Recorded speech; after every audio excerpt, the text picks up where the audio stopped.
എനിക്കിപ്പോൾ കുഴപ്പമൊന്നുമില്ലമ്മേ, വേദനയൊന്നുമില്ലമ്മേ എന്ന് പറയുകയും ചെയ്യും. എന്നിട്ട് അവിടെ തൊടുമ്പോൾ നല്ല കരച്ചിലും ബഹളമാണ് കേട്ടോ. അപ്പോൾ കുഞ്ഞപ്പൻ്റെ കാല് ടയറിൻ്റെ ഇടയിൽ പോയി ഞാൻ പറഞ്ഞില്ലേ, നന്നായിട്ട് തൊലി പോയിട്ടുണ്ടായിരുന്നു കേട്ടോ. ഇപ്പോൾ കുറച്ച് ദിവസമായി ഇപ്പോൾ പുറത്ത് വരുന്നുണ്ട്, ഇപ്പോൾ വലിയ കുഴപ്പമൊന്നുമില്ല. അങ്ങനെ ഇരുന്നപ്പോൾ ചേട്ടൻ പറഞ്ഞു, എടി അവൻ ഒന്ന് പുറത്തു കൊണ്ടുപോകാൻ, കുറച്ച് ദിവസമല്ലേ വീട്ടിൽ കുത്തിരിക്കണേന്ന്. ഞങ്ങൾ ബീച്ചിലോട്ട് പോയി കേട്ടോ. അവിടെ ഒരു അപ്പൂപ്പനെ ഉടക്കുള്ളിൽ വായിക്കുന്ന കണ്ടില്ലേ, അത് കണ്ടപ്പോൾ ഞാൻ ഓർത്ത ദൈവമേ ഇനി അത് വാങ്ങിച്ചു കൊടുക്കാൻ പറഞ്ഞ് വെള്ളം വെക്കുമെന്ന്. പക്ഷെ ചോദിച്ചേ ഇല്ല കേട്ടോ.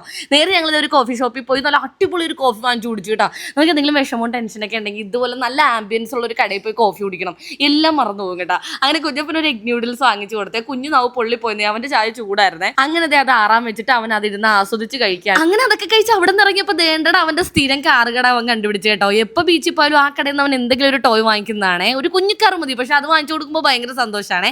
അത് കഴിഞ്ഞ് നേരെ പാർക്കിൽ നോക്കിയപ്പോൾ അവിടെ ജനവും ഇല്ല, ആളും ഇല്ല, തിരക്കില്ല. സാധാരണ ഭയങ്കര തിരക്കുണ്ടാവാറുള്ളതാണ്. അതുകൊണ്ട് കുഞ്ഞപ്പൻ മാക്സിമം അവിടെ നടന്ന് കളിച്ചു. നേരെ ഞങ്ങൾ ഫുഡ് കഴിക്കാൻ വേണ്ടി ഒരു കടയിൽ കയറി. ഞാനും ചേട്ടനൊന്നും കഴിച്ചില്ലായിരുന്നല്ലോ. പിന്നെ പിന്നെ പോസ്റ്റ് എന്ന് പറഞ്ഞാൽ കുറ്റി പോസ്റ്റ് ഏകദേശം ഒരു 1/4 മണിക്കൂർ വെയിറ്റ് ചെയ്തിരുന്നിട്ടാണ് ഫുഡ് കിട്ടിയത് കേട്ടോ. അവസാനം അതും കഴിച്ച് നേരെ വീട്ടിലോട്ട് പോകുന്നു.